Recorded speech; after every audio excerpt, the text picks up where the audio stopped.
From advertising to software as a service to data. Across all of our programs and clients, we've seen a 55 to 65% open rate. Getting brands authentically integrated into content performs better than TV advertising. Typical lifespan of an article is about 24 to 36 hours. If we're reaching out to the right person with the right message and a clear call to action, then it's just a matter of timing. Welcome to the MarTech Podcast, and I Hear Everything production. In this podcast, you'll hear the stories of world-class marketers that use technology to drive business results and achieve career success. We'll unearth the real-world experiences of some of the brightest minds in the marketing and technology space so you can learn the tools, tips, and tricks they've learned along the way. Now here's the host of the MarTech Podcast, Benjamin Shapiro.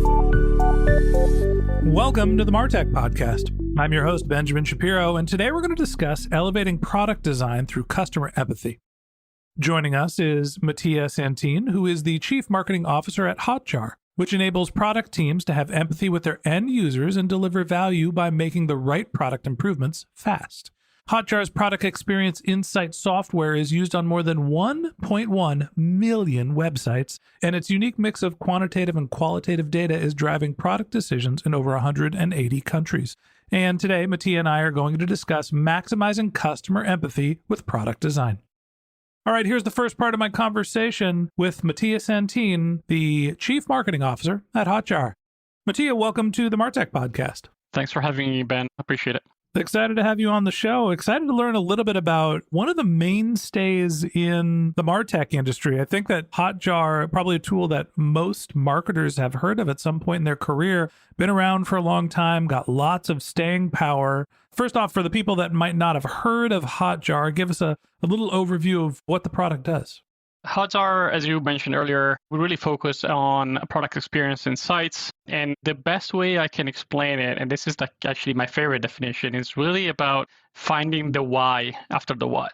You have obviously a lot of tools out there that give you a lot of information about product analytics, customer analytics, but really finding out the why behind numbers, I think that's what the ambition for Hotjar is, and really helping our customers in really creating a better experience for their customer, creating a better web.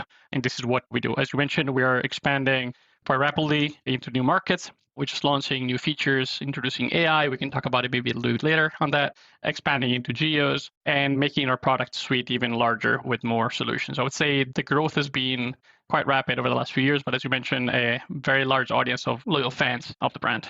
It's like a marketing and product utility, in my opinion. It's one of those things that if you're doing any sort of customer research, conversion rate optimization, these type of tools where you're getting your click tracking and your heat maps haven't necessarily become ubiquitous, but have become incredibly important and valuable. So let's talk a little bit about some of the understandings that you can get from your things like click tracking, from your heat maps. Great, people look at the top of the page more than the bottom of the page, or they started left and they went right. What does that actually tell you about what's happening with the customer, and how does it impact how you design your products?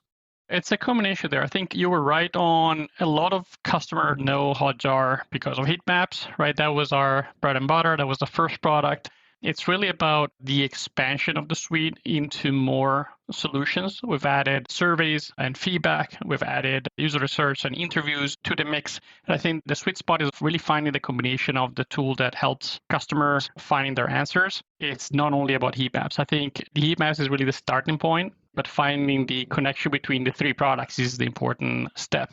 In general, as a marketer, again, it's really easy to be trapped into the vast array of information you have with the normal either marketing tools or product analytics. By going deeper, one level deeper into really observing what our customers are doing, where they're clicking, but also have an interaction with them through the surveys and feedback, that is the step to take into really being a more of a empathy-based and customer-centric analysis of the data. Now, you mentioned being empathy-based. How can you tell, well, a mouse went from left to right and then down and then over and then clicked 3 times? How does that tell you what the customer is actually feeling? How does that work into empathy? I would say in general is about having that focus to begin with. It goes back, again, I've been working for a lot of companies before Hotjar, right? And seen exposed a lot of data. And as a marketer, I've been lucky enough to manage very large budgets. Now we're talking about Uber before, right? And many other companies where my team and I were responsible for managing all this budget. And typically by stopping at certain type of metrics and being eager to just make a conclusion, then you really stop at the numbers. You don't really look at the customers behind those numbers. So really understanding, getting some more of a qualitative type of metrics on a regular basis. That's the other element. So I've been part, obviously, of customer research studies in previous companies done every 3 months, 6 months, etc. And on an ad hoc basis can be powerfully useful, but only when ingrained on an ongoing basis in everything you do as a marketing team or as a product team. That's where we really start seeing the difference. So when you find the sweet spot between really looking at customer qualitative information, either being heat maps or you can actually observe the behavior of the customer, recordings, so you can really see firsthand the behavior of the customer, and then ask them for feedback, ask them for information to make your product better or your marketing experience better or your messaging better. That's where you really start seeing the sweet spot and the impact of your work compared to maybe, again, a more of a sporadic analysis of your customer insights. I guess one of the questions I have when it comes to understanding what's happening with your website is, even if you're looking at a screen recording and you're watching somebody browse through, how are you understanding who they are, what their mindset is? Great, we've got a visitor that clicked through 3 product pages, added something to the cart, completed a conversion, abandoned the cart, came back, and then we viewed the abandoned cart session. How do you know what they're really looking for? How do you know what their mindset is? And piece together all of the information you need to basically make that customer journey more useful. In my experience, is really about using all the assets you have in your arsenal, right? A connection of not only the recording. I think that it goes back into, if you're using a tool for only one part of its features, it's a matter of time, getting a bigger data set, more sessions in a larger pool to make assumption on the why, right? Based on that data set. But when you start connecting, as I mentioned, the recordings together with the ability to ask for feedback to customers and really have an interaction with them or potentially engaging with them through interviews, that's where you start, again, connecting the full power of the tool, right? And not only looking at one single recording and try to make a conclusion of it. In certain cases, obviously, the recording by itself will be powerful enough to show you the way, at least to connect what you see with assumption on the why and to apply iterative design and start testing and see, obviously, the behavior post change, see what change that drives. But it's, again, a combination of using all different tools and features with the data that you already have, obviously, on other sides, with your knowledge of the product, and really by not being afraid of potentially driving changes based on the data that you see. So I guess that leads me to the question of, when you're getting your feedback about what the customer's journey is and you're starting to piece together an understanding of who they are and the context of why they're exhibiting behaviors, how do you build that into not only your product feature set, but also your outbound marketing? It starts with looking at the data, is trying to identify, okay, what is the problem that your customers are facing? And it's really defining what is the problem to begin with. And based on that problem, the next step is to identify, okay, what type of potential solution can we generate? And as a marketing team, how do we message that into a showcase that you understand the problem and messaging, okay, this is what we're going to do about it. And obviously not everything will be a full-blown campaign to drive, communicate it. It will have to be iterative or sampled to test it, both in product and in marketing. But it's that step from connecting the data that you see, again, the what, the assumption on the why based on the qualitative data you are receiving from the tool, into the creating an MVP and a prototype to test that solution. And not everything will be a aha moment, right? That will be immediately a big, impactful, low-hanging fruit. Some of it will take time and iterations to get to that right spot, but it starts with putting the qualitative data first in the process. I guess the last question I have for you today is, when you're getting this type of data that can be so rich, so much fidelity, understanding how a user is interacting with your website essentially in real time, it can feel like everything is an aha moment. How do you avoid being biased by a small sample when you're looking at your screen recordings and not just assume, well, today we got 3 clicks on the left side, so we should weight our entire website towards one side? How do you make sure that when you're viewing your samples, you're actually taking something that's statistically significant and not being biased? This is about balancing, again, the excitement for finding some data and wanting to act with making sure that that test is significant, making sure that you have the sample size is big enough, and making sure that the time is passed is big enough. It's about really putting also yourself, again, in the shoes of the customers and really trying to understand why that behavior could have happened and to really decide, okay, not jump into conclusion too quickly.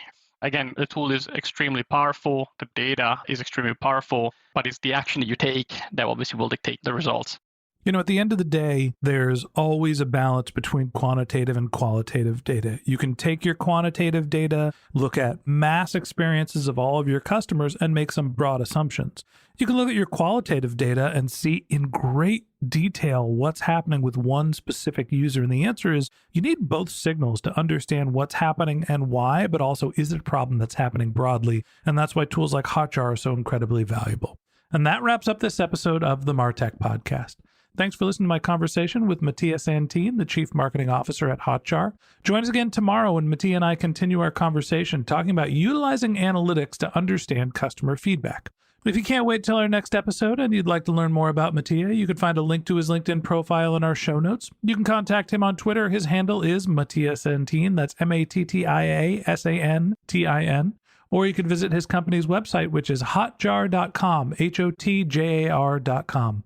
And also on our show notes, you can find a link to the Hot Sauce event, which is happening in New York City on November 2nd and November 3rd, where you can get together with some of the other users and some of the team members of Hotjar for their first ever flagship event.